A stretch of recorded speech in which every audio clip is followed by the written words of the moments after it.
guys, you guys are going to listen to the story, The Lovesick Skunk, and you're going to fill out the graphic organizer for Somebody Wanted But So. So remember the main character, what did they want, what was the problem, how did they try to solve the problem, and what was the resolution at the end. So remember there's an anchor chart by the smartboard if you forget.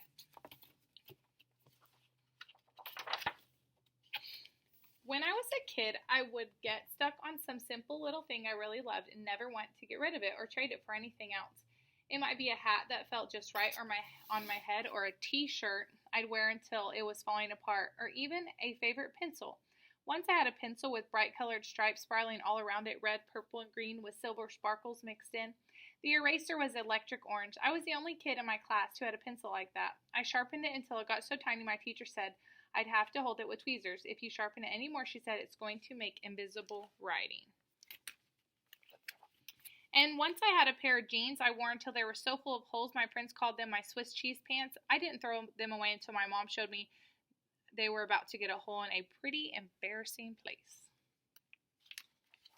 But I think the thing I loved the most was a pair of black and white sneakers. They were black high tops with a stripe that kind of curved from the toe to the top on each side. No one else had sneakers like mine. I wore those shoes to school every day to play in after school. I wore them all day long on the weekends. I wore them to birthday parties and ball games. If my mom had let me, I would have worn them to bed, and the more I wore them, the better they felt to my feet. By the time summer came around, the laces had been broken and knotted at least 25 times. The sides were all tattered. One of them had a big hole in the bottom, but there was no way I would throw them away.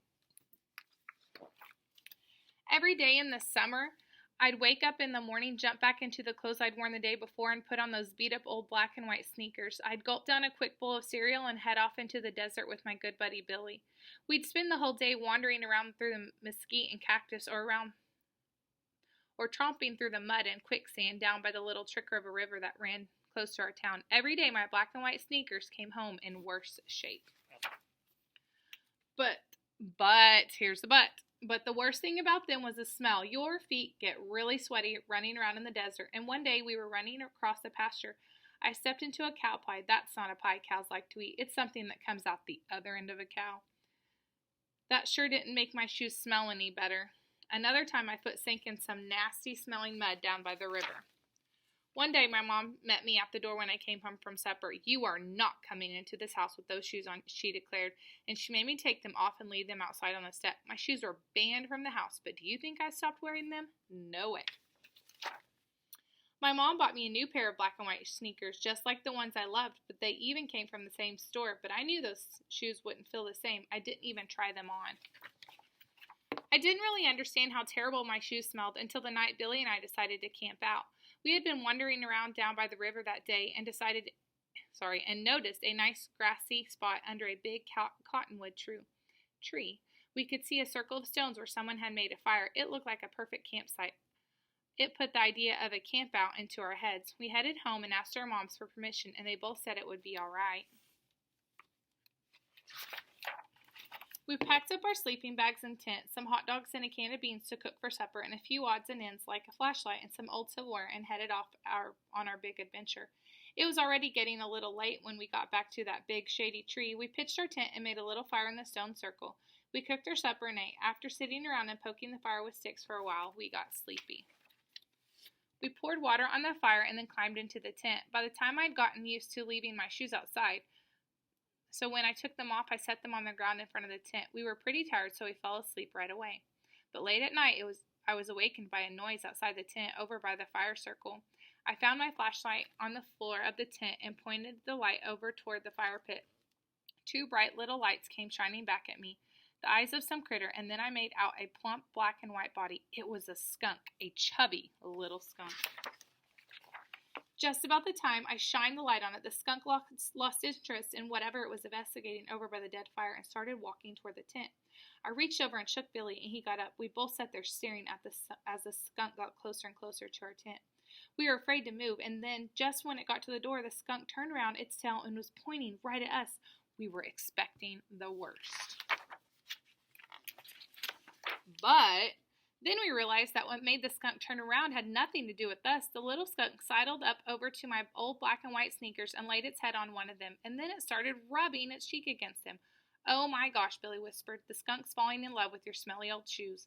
Sure enough, the skunk started making the sweetest little purring sound, almost like a kitten, and began snuggling and cuddling up with my sneakers. Billy and I crouched in the back of the tent, staring, our mouths hanging open. We were trapped. It looked like we'd have to spend the whole night watching that skunk nuzzle against my smelly old shoes. So here's a but. So that first but was just kind of leading up to this. So here's a but. So what was the problem? So somebody who's the main character, you could already put the want. What was his favorite thing, and then but what was going on? What's the problem? Kind of looks like the skunk is a problem. But a few minutes later, we noticed another movement over by the edge of the bushes. I shined the light over that way, and there was another skunk.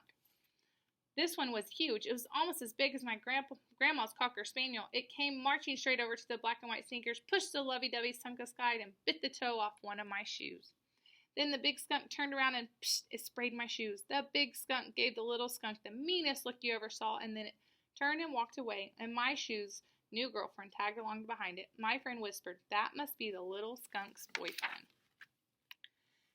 Billy and I grabbed our sleeping bags in our arms and ran out of the tent holding our noses. When we got to where the smell wasn't so bad, we rolled out the bags again, but we didn't get much sleep that night. In the morning, my shoes were so stinky, not even I could stand them. I waited there in my bare feet while Billy hiked back to my house to get me the new shoes my mom had bought. Then we packed everything up and headed for home. I turned and took one last sad look at my good old sneakers. I promised myself I'd never forget them. When I got home, my mom didn't even ask me what happened to the old shoes. She was probably so happy to see I finally abandoned them that she really didn't care why. Or maybe she knew that if she asked me, I'd just come up with some wild, unbelievable story like a run-in with the lovesick skunk and her jealous boyfriend. So this one's kind of a little bit harder to do the somebody wanted but I think you guys can make it work. So just pick parts from the story. Who was the main character? What did he want? But kind of what was the problem? And the resolution might have to do with more than just him. It might have to do with his mom. Like, what did his mom want? And you could even put that. So it could have kind of a couple of different summaries. But the main thing is the main character, the boy, what did he love so much? And then what happened to that? So I hope you guys are going to have a great Monday, and I'm glad that I'm here today.